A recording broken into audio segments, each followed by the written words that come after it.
Sobrang hindi ko po talaga ini-expect na mangyayari lahat ng ito, sa pamamagitan ng suporta na nakuha ko po sa mga kababayan ko, tsaka hindi lang lamang sa mga kababayan ko kundi sa buong Asia at saka sa gayon din sa ibang panig ng mundo.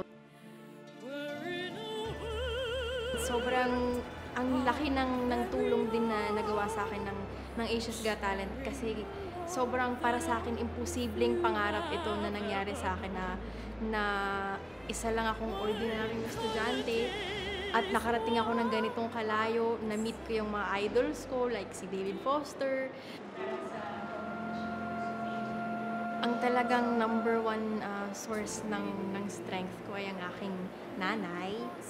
Siyempre, hindi natin dapat iaalis sa sarili natin. Lagi natin ipapaalala na ang isa talagang greatest source ng lahat ng ito ay ang buong may kapal. So,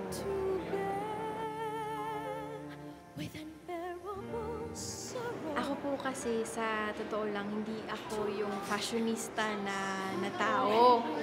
Pero simula nung Judges Edition, sarili ko lang namang makeup yun, sarili ko lang damit.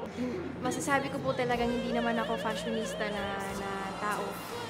Pero simula po nung nakarating ako ng semifinals hanggang ngayon po sa finals, sobrang laki po nang naitulong sa akin ng Asia's Got Talent na talagang minake-over nila ako and talagang they made me look the best that I can be on stage. Thank you for supporting me. I'm Jerfil, and it's my time to shine in Asia's Got Talent. Yee!